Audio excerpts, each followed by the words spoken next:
Imagine कीजिए कि एक फॉरेन कंपनी इंडिया में $5 बिलियन इन्वेस्ट करती है। ठीक है। कुछ साल बाद गवर्नमेंट ऑफ इंडिया एक नई पॉलिसी ले आती है जिससे उस कंपनी को नुकसान होना शुरू हो जाता है या नुकसान होता है। सिंपल सी बात।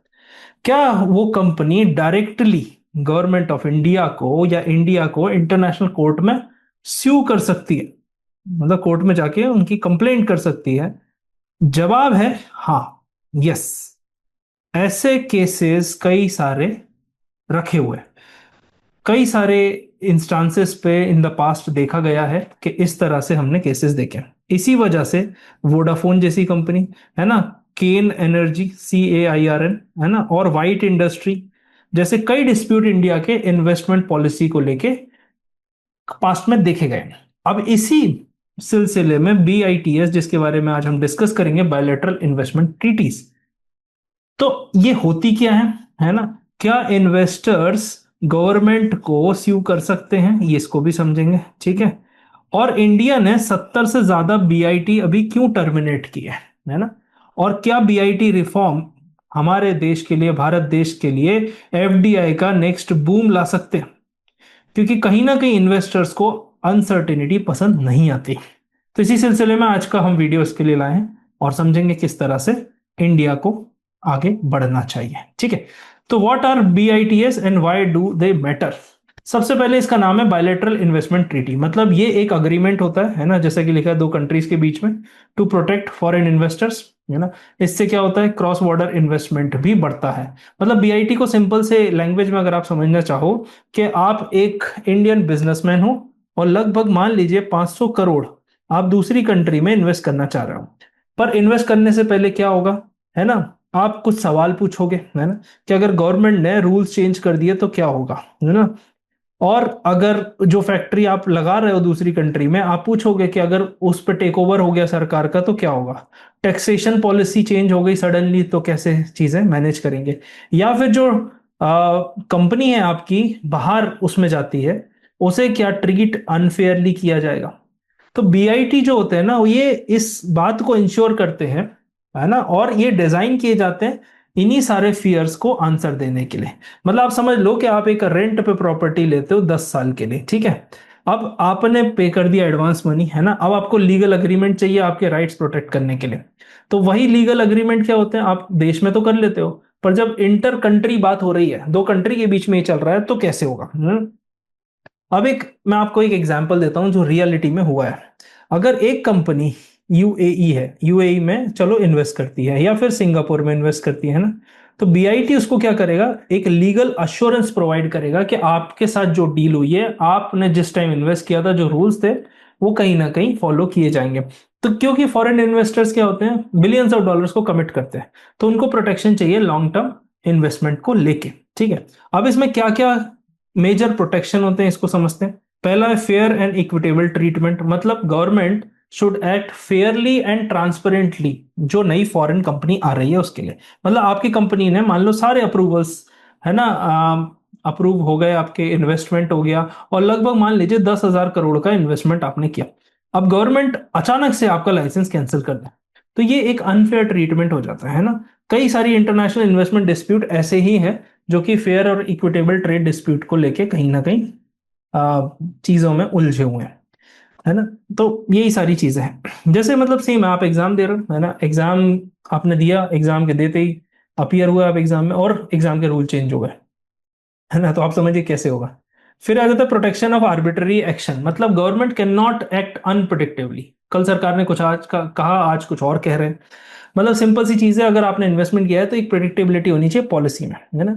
जैसे फॉर एग्जांपल माइनिंग के लिए आपने लाइसेंस दिया और सडनली आपने कहा कि नहीं नहीं नहीं, ये माइनिंग यहाँ पर नहीं होगी कि लोग प्रोटेस्ट कर रहे हैं, तो भाई पहले आप ये सारी चीजें कंफर्म करके चलो। ऐसे ही टेलीकॉम स्पेक्ट्रम में भी हमने देखा अनएक्सपेक्टेड रिवोकेशन हो जाते हैं कॉन्ट्रैक्ट्स के, है ना। लैटिन अमेरिकन कंट्रीज में हमने काफी देखा है ना, और इवन एशियन इकोनॉमीज में भी देखा गया। तो इकोनॉमिस्ट क्या कहते हैं कि अगर आपको इन्वेस्टमेंट अट्रैक्ट करना है ना, तो प्रिडिक्टेबिलिटी रखनी पड़ेगी, उसी से इन्वेस्टमेंट आता है। अगर अनसर्टेनिटी रहेगी तो इन्वेस्टमेंट डिस्करेज होता है। फिर आ जाते हैं कॉम्पनसेशन ऑफ एक्सप्रोप्रिएशन। मतलब सिंपल सी चीज है कि when government acquires private property for public purpose. मान लीजिए कि आपकी एक फैक्ट्री है, उसको सरकार ने कहा आज से अब हम चलाएंगे, है ना। तो गवर्नमेंट क्या करती है, गवर्नमेंट जैसे प्राइवेट लैंड लेती है, आपका प्लॉट है, हाईवे बनाना है, गवर्नमेंट ने एक्वायर कर लिया, गवर्नमेंट आपको कॉम्पनसेशन देती है ना। तो इसी मामले में भी कॉम्पनसेशन वहां होना चाहिए। तो जैसे ऑयल का नेशनलाइजेशन कर दिया, पहले प्राइवेट कंपनी थी, अब सरकार बोल रही है हम ही सारा ऑयल निकालेंगे और हम ही इसके मालिक हैं, तो कॉम्पनसेशन देना पड़ेगा, है ना। तो गवर्नमेंट कैन रेगुलेट वो सब चीजें, पर इन्वेस्टर को एक प्रॉपर कॉम्पनसेशन मिलना चाहिए अगर उसके एसेट्स ले लिए जाते हैं। फिर आ जाते हैं फ्री ट्रांसफर ऑफ फंड्स पे, मतलब investor should be able to move profits और dividends back to their home country. जैसे मान लीजिए टोयोटा ने इन्वेस्ट किया, अब टोयोटा अपने प्रॉफिट्स इंडिया से जापान लेना चाहता है तो वो ले जा सकता है। मतलब इन्वेस्टर को ये नहीं पसंद आता कि उनकी कैपिटल को कंट्रोल किया जाए, है ना। तो वो आप क्या इन्वेस्ट कर रहे हैं, है ना। ऑब्वियसली कंट्री की सोवरेनिटी अलग चीज है, बट उनका भी इन्वेस्टमेंट है, वो भी एम्प्लॉयमेंट जनरेट कर रहे हैं, हमारे यहाँ जीडीपी में कंट्रीब्यूट कर रहे हैं, तो उस हिसाब से उनके पास भी कुछ चीजें होनी चाहिए। फिर पावरफुल क्लॉज करते हैं इन्वेस्टर स्टेट डिस्प्यूट सेटलमेंट। ये एक्चुअली ये सबसे ज्यादा कंट्रोवर्शियल फीचर होता है किसी भी बायलैटरल इन्वेस्टमेंट ट्रीटी का। मतलब मैं ये सारी चीजें आपको इसलिए बता रहा हूं क्योंकि इंडिया अगर एफडीआई अट्रैक्ट करेगा ना, तो इंडिया की लॉन्ग टर्म ग्रोथ काफी अच्छे से सिक्योर होगी। और ये एफडीआई कहीं ना कहीं बीआईटी से लिंक्ड है, और बीआईटी जो हमारे हैं वो हमारे पास्ट के एक्शन से भी लिंक्ड है, कि पास्ट में सरकारों ने क्या क्या किया। तो इसका सिंपल सा मतलब है कि foreign investor can sue the government, है ना, गवर्नमेंट पे केस लगाया जा सकता है। Cases heard in international tribunal, international tribunals में ये केसेस, है ना, लिए जाते हैं। मतलब सिंपल है कि जैसे भाई डोमेस्टिक कोर्ट में करोगे तो सरकार को कहीं ना कहीं फेवर मिलता ही है, ऐसा इन्वेस्टर्स को भी लगता है। तो इंडिपेंडेंट ट्राइब्यूनल्स रहती हैं, है ना, जो पैनल्स बैठते हैं वो करते हैं। मतलब यहाँ पे फियर ऑफ बायसनेस नहीं होना चाहिए। इन्वेस्टर्स को ये क्लॉज बहुत पसंद आता है। जनरली उसमें प्रॉब्लम ये होती है कि डिलेज बहुत ज्यादा हो जाते हैं, है ना, और न्यूट्रल आर्बिट्रेशन की एक्सपेक्टेशन होती है। अब सरकार यहाँ पे क्यों है, सरकार इस क्लॉज को लिमिट करना चाहती है ना। तो ऑब्वियसली अगर इसको लिमिट करेंगे तो पॉलिसी फ्लेक्सिबिलिटी मिलेगी। मतलब गवर्नमेंट कह सकती है कि मल्टी बिलियन डॉलर के क्लेम हमारे हैं, तो ये सारी चीजों को लेके इन्वेस्टर्स भी वरीड रहते हैं, है ना।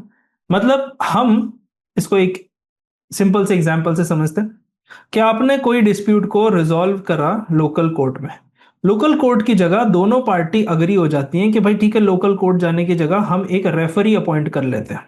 वो रेफरी हमारे बिहाफ पे, है ना, दोनों पार्टी के बारे में सुनेगा और डिसीजन देगा। इसे हम कहते हैं इंटरनेशनल आर्बिट्रेशन, है ना। जैसे फेमस एग्जांपल क्या है, वोडाफोन का केस था, वोडाफोन वर्सेस इंडिया, केन एनर्जी वर्सेस इंडिया, है ना, व्हाइट इंडस्ट्रीज वर्सेस इंडिया। तो बीआईटी का जो एम है ना, वो इन्वेस्टर की रिस्क को कम करना है, रिस्क कम होगी, है ना, तो बीआईटी अच्छा सक्सेसफुल रहेगा और एफडीआई आएगा। जब एफडीआई आएगा तो इंडिया के पास डॉलर के इनफ्लो होगा, रुपये की स्ट्रेंथ बढ़ेगी, और हम करंट अकाउंट पे भी सरप्लस जो डेफिसिट रहता है उसको कवर कर सकते हैं, ठीक है।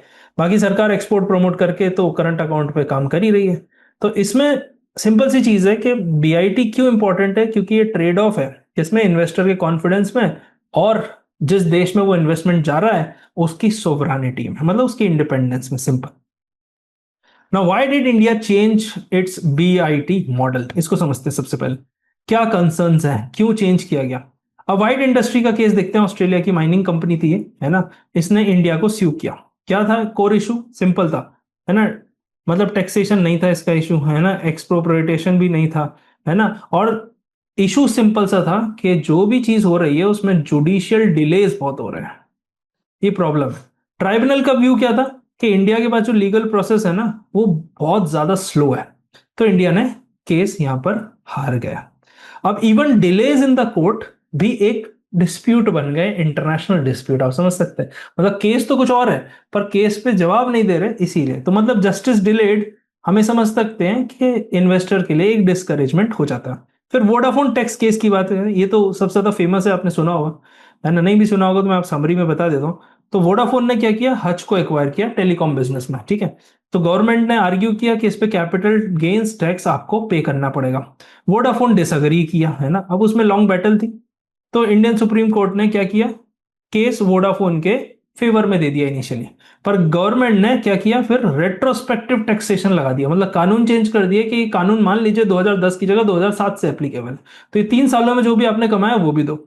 अब ये कंट्रोवर्शियल क्यों हो गया, क्योंकि इन्वेस्टरों को लगा कि जो टैक्स रूल्स थे ना वो आगे के लिए चेंज हो तो समझ भी आता है, पर रेट्रोस्पेक्टिवली मतलब पीछे जाके चेंज कर दो, है ना। जैसे मैं आपके सेमेस्टर एग्जाम में बोलूं कि नहीं भाई पासिंग मार्क्स 33 नहीं थे, पासिंग मार्क्स 60 थे, तो आप सारे सेमेस्टर में जिस जिसमें पेपर में आपके 60 नंबर से कम आए आप उसमें फेल हो गए, तो आप बोलोगे उस टाइम तो मुझे बताया नहीं है। तो कहीं ना कहीं आप देखो सरकार ने गलत किया, 2008-9 की बात है शायद, है ना, इतना मुझे याद है इसमें। तो इससे क्या हुआ, एक जो टैक्सेशन की पॉलिसी थी, सर्टेनिटी थी, वो कहीं ना कहीं डाइल्यूट हो गई, है ना।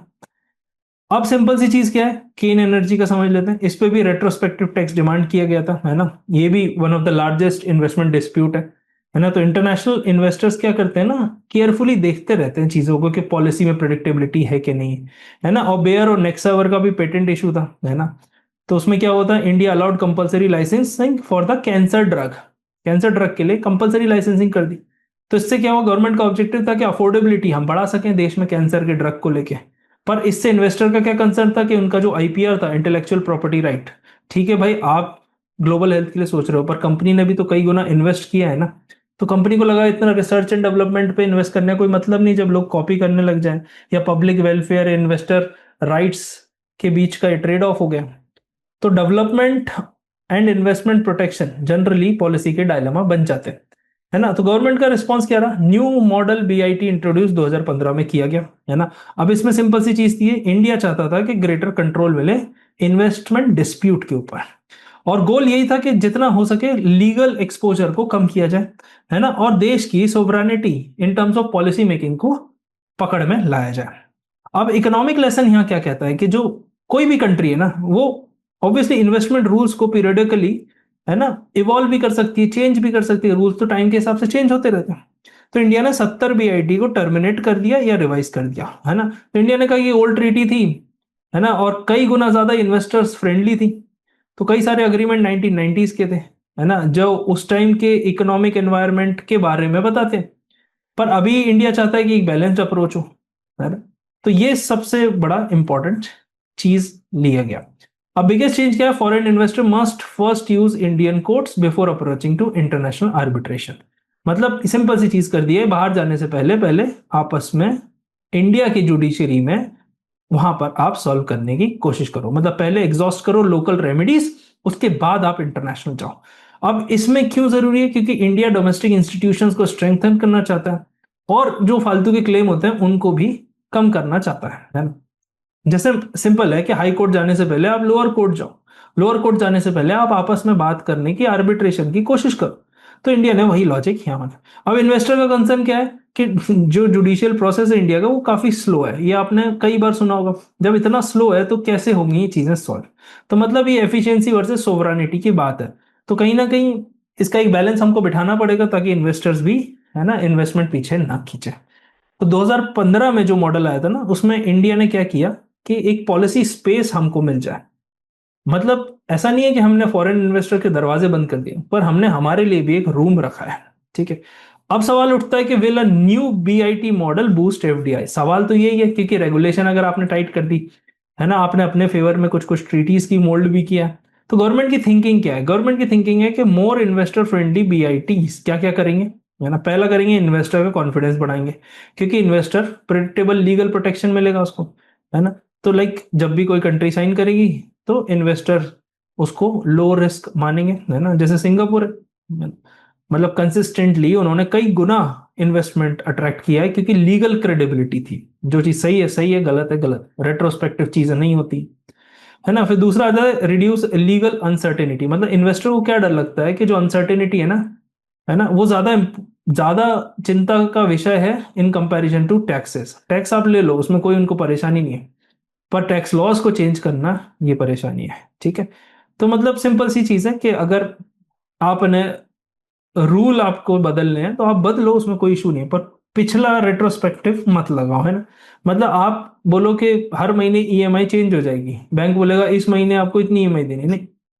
तो बिजनेसेस भी वैसे ही सोचते हैं कि इतना पैसा सरकार को देना है, इतना पैसा यहाँ देना है, इतना पैसा वैसे होगा तो इतना बचेगा, तब वो जाके इन्वेस्ट करते हैं, सिंपल सी चीज। फिर एनकरेज फॉरेन इन्वेस्टमेंट। मतलब जब रिस्क लो होगा, है ना, तो कॉन्फिडेंस हाई होगा, जब कॉन्फिडेंस हाई होगा तो इन्वेस्टमेंट हाई होगा। मतलब यही एक इकलौता फैक्टर है जिससे हम पूरे बीआईटी मॉडल को चेंज करना चाहते हैं।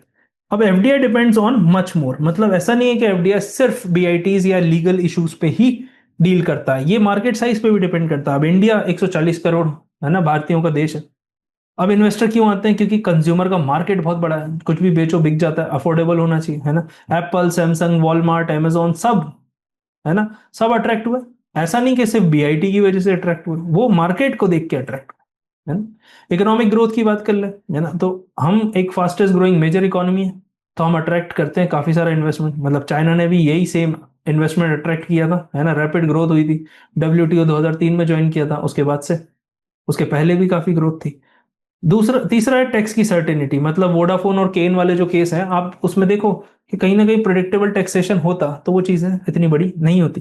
तो इन्वेस्टर्स क्या करते हैं ना, वो सर्टेनिटी को वैल्यू करते हैं, है ना। सिर्फ ये नहीं देखते कि इस कंट्री में लो टैक्स है, नहीं, ठीक है 40% टैक्स है, आई अग्री, हम उसको मैनेज कर लेंगे, बट प्रिडिक्टेबल होना चाहिए। ईज ऑफ डूइंग बिजनेस की बात कर लें तो बिजनेस अप्रूवल हो गए, है ना। मान लीजिए एक कंपनी आती है जून के महीने में और सोचती है कि ठीक है 2 महीने में हम सब कुछ सेटअप कर लेंगे, बट बिजनेस अप्रूवल नहीं मिलते, है ना। लैंड एक्वायर करते हैं, लैंड नहीं मिलता, है ना। फिर कॉन्ट्रैक्ट है, उनको एनफोर्समेंट में टाइम लग जाता है, और मान लीजिए उनको 6-8 महीने लग गए, तो उनका तो पूरी कैलकुलेशन बिगड़ जाएगी। तो इन्वेस्टर्स क्या करते हैं कि वहां पे प्रेफर करते हैं जब फैक्ट्री खोलना जहां पे कुछ दिन महीने लगते हैं ज्यादा से ज्यादा, है ना। फिर पॉलिटिकल स्टेबिलिटी भी चाहते हैं, मतलब लॉन्ग टर्म प्रोजेक्ट्स के लिए स्टेबिलिटी चाहिए। अब सरकारें बार बार बदलेंगी तो कौन इन्वेस्ट करेगा, है ना।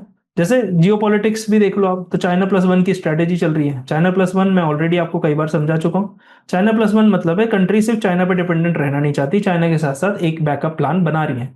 वियतनाम उसमें भी अच्छा दिख रहा है, मैक्सिको दिख रहा है, इंडिया भी है, पर वियतनाम कई गुना आगे बढ़ रहा है धीरे धीरे, तो हमको भी इसमें स्पीड चाहिए होगी। पहले बांग्लादेश भी कपड़ा मार्केट में अच्छा कर रहा था, पर अभी 2024 के बाद से जब से तख्ता पलट हुआ है, आप देख सकते हैं बांग्लादेश की हालत तो पूरी खराब हो गई, वो वापस जाके ईस्ट पाकिस्तान बन गया है ना। तो कई सारी फर्म्स है वो ऑल्टरनेटिव देख रही हैं, है ना, चाइना का, तो इंडिया को इसको जियोपॉलिटिकल शिफ्ट का बेनिफिट मिल सकता है। अब जितना जल्दी पॉलिसी मेकर जाग जाए उतना अच्छा है। रियलिटी चेक की बात करते हैं, India UAE bilateral investment treaty 2024 already relax some condition compare to 2015 model. मतलब सिंपल सी चीज है कि ये एक और बैलेंस्ड अप्रोच अपनाई जा रही है, मतलब इससे इन्वेस्टर्स को और प्रोटेक्शन मिलेगा, है ना, सर्टेनिटी बढ़ेगी, है ना, कंडीशंस को भी रिलैक्स किया जाएगा। तो इंडिया भी एक इन्वेस्टमेंट फ्रेंडली देश दिखना चाहता है इन्वेस्टर्स के लिए। अब इंडिया के लिए रियल चैलेंज क्या है ये समझते हैं, सबसे ज्यादा इंपॉर्टेंट है कि अब करना क्या है और क्या सामने दीवार खड़ी है।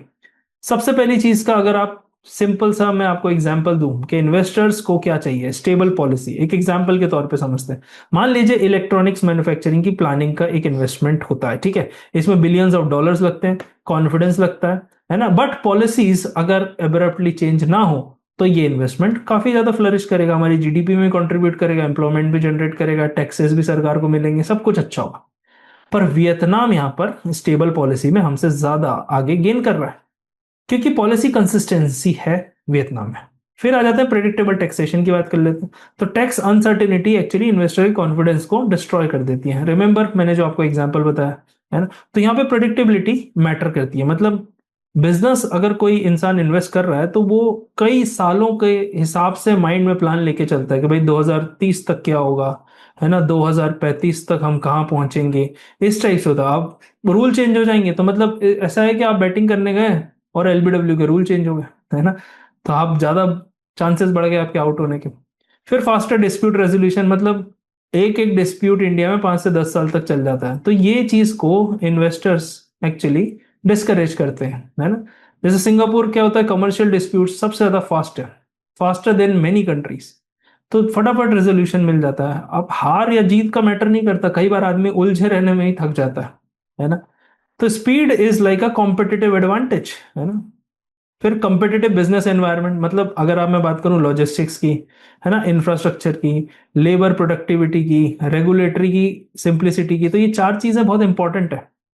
कॉम्पिटिटिव बिजनेस एनवायरनमेंट मतलब चाइना ने एक सक्सेसफुली बिल्ड किया क्या, बीआईटी नहीं, एक इंडस्ट्रियल कॉम्पिटिटिवनेस। पिछले कई वीडियो में जो मैं रोज रात के 8 बजे आपके लिए लेके आता हूं, मैंने उसमें कई बार बताया कि चाइना ना सिर्फ लो कॉस्ट लेबर पे नहीं बना, पूरा इकोसिस्टम बनाया चाइना ने। तो जो स्ट्रॉन्ग ग्रोथ प्रोस्पेक्ट है ना, वो अल्टीमेटली इन्वेस्टर्स को एज एन अपॉर्चुनिटी दिखते हैं, है ना। तो ये भी एक इंपॉर्टेंट है। तो इम्परफेक्ट सिस्टम अट्रैक्ट कर लेगा इन्वेस्टमेंट को, बट अगर ग्रोथ पोटेंशियल एक्सेप्शनल है तो इंडिया भी इसका बेनिफिट उठा सकता है। अब इंडिया का बैलेंसिंग एक्ट क्या कहता है? मतलब सिंपल सी चीज है कि इंडिया को क्या करना है, सबसे पहले सोवरेनिटी प्रोटेक्ट करनी है। मतलब गवर्नमेंट को ये रिटेन करना है कि भाई हम हेल्थ, एनवायरनमेंट, नेशनल सिक्योरिटी, इस सब को रेगुलेट कर सकें। ग्लोबल कैपिटल आएगी तो इंफ्रास्ट्रक्चर बनेगा, है ना, मैन्युफैक्चरिंग तेज होगी, टेक्नोलॉजी आएगी। फिर प्रिजर्व पॉलिसी फ्लेक्सिबिलिटी, मतलब फ्यूचर गवर्नमेंट भी ऐसा ना करें कि क्राइसिस आई और उनको भी क्राइसिस फेस तो करनी पड़ेगी, तो वो किस तरह रिस्पॉन्ड करते हैं। तो मतलब एक्सेसिवली बीआईटी को ऐसा ना कर दे जो पॉलिसी को कंस्ट्रेंट कर दे, है ना, तो सरकार आगे की पॉलिसी ना बदल पाए। और लास्ट है कॉन्फिडेंस, मतलब बिना कॉन्फिडेंस कैपिटल नहीं आएगा। मैं आपको बता रहा हूँ, ग्लोबल इन्वेस्टर्स इंडिया को कंपेयर करते हैं वियतनाम से, है ना, इंडोनेशिया से कंपेयर करते हैं, मैक्सिको से कंपेयर करते हैं। अगर आप देखो मार्केट के हिसाब से तो इंडिया से कोई कंपैरिजन ही नहीं है। अगर पॉलिसी ही इफेक्टिव बन गई हमारी तो फिर तो कहीं का कोई इशू बचेगा ही नहीं, है ना। तो सबसे बड़ा लेसन क्या है? Reforming BIT alone will not transform FDI flows. ये आपके लिए बहुत इंपॉर्टेंट है, इसको समझते हैं। मतलब चाइना की जो सक्सेस थी ना, मैंने आपको कई बार बताया, वो सिर्फ चीप लेबर या अच्छी पॉलिसी ये सब नहीं थी। उनने एक पूरा मैन्युफैक्चरिंग का इकोसिस्टम बनाया, फिर इंफ्रास्ट्रक्चर बनाया, फिर लॉजिस्टिक्स बनाया, फिर एक्सपोर्ट की कॉम्पिटिटिवनेस की। मैं आपको एक एग्जांपल देता हूँ। मान लीजिए आप फोन बनाते हैं और आपको स्क्रीन चाहिए अचानक से, तो जहां आप बैठे हैं ना उसी के पास में एक स्क्रीन बनाने वाला बैठा हुआ, आप फटाफट स्क्रीन बनाने वाले से ऑर्डर लगाओ, आपके फोन में स्क्रीन मिल जाएंगी, डिस्प्ले मिल गए, तो इनपुट्स लगते हैं। अगर यही चीज इंफ्रास्ट्रक्चर लॉजिस्टिक्स हमारा फास्ट है, पूरा इकोसिस्टम बना हुआ है, तो एक्सपोर्ट कॉम्पिटिटिवनेस आ ही जाएगी। इसलिए चाइना पूरी दुनिया के लिए बनाता है। मतलब सिंपल इन्वेस्टमेंट ट्रीटीज करके कुछ नहीं होगा, हमको ग्राउंड पे भी काम करना पड़ेगा। और बीआईटीज जो है ना वो नेसेसरी तो है, बट वो सफिशिएंट नहीं है ना, कि आप सोचो कि सिर्फ इसकी वजह से हो जाएगा। तो सिंपल सी मेरी यहाँ पर एक ही आपसे कहना है कि जो डिबेट है ना वो बीआईटी की, ठीक है, बीआईटी रिफॉर्म्स, है ना, ये डिबेट है इंडिया के फ्यूचर ग्रोथ मॉडल की, सारी चीज की। बट इंडिया को, है ना, पॉलिसी स्पेस में public welfare, environment protection, health care protection, है ना, डेवलपमेंट पॉलिसी और प्रायोरिटीज, इन सबको भी देखना होगा साथ में। मतलब सिंपल सी चीज है कि जो इंडिया है ना, इंडिया अगर ऐसे ही रोड्स बनाता रहा, है ना, ऐसे ही अपने इंस्टीट्यूशंस को स्ट्रेंथन करता रहा, है ना, मतलब जितने भी गवर्नमेंट के इंस्टीट्यूट्स हैं, मिनिस्ट्री ऑफ कॉर्पोरेट अफेयर्स ले ले, आरबीआई है ना, सेबी है, इनको स्ट्रेंथन करना है, मतलब मजबूती देनी है। तो इससे ईज ऑफ डूइंग बिजनेस होगा, है ना। तो सरकार का काम क्या है? सरकार का काम है जो प्लेयर मैदान में खेल रहे हैं उनको अच्छे से रेगुलेट करे, गेम के रूल्स अच्छे बनाए, ना कि उनके साथ उतर जाए, खेले, बराबरी करे, है ना। तो कैपिटल आएगी अगर अपने पास मैक्रो इकोनॉमिक स्टेबिलिटी है, मैन्युफैक्चरिंग का इकोसिस्टम है जो कि बन रहा है, ऐसा नहीं है कि नहीं है। पर किस डायरेक्शन में काम करना है, कि अगर आप सोचो बीआईटी अकेले इसको ट्रांसफॉर्म कर देंगे तो ये चीज ठीक नहीं है। अब ये जो भी बीआईटी में रिफॉर्म्स लाए वो एक फाउंडेशन की तरह काम करेंगे विकसित भारत 2047 के। तो आई होप आपको चीजें समझ में आई होगी। आप अपना ओपिनियन जरूर कमेंट सेक्शन में मुझे बताइएगा। रोज 8 बजे हम मिलते हैं, है ना। So don't forget to subscribe. कल फिर मिलते हैं, तब तक के लिए thank you, good night and जय हिंद।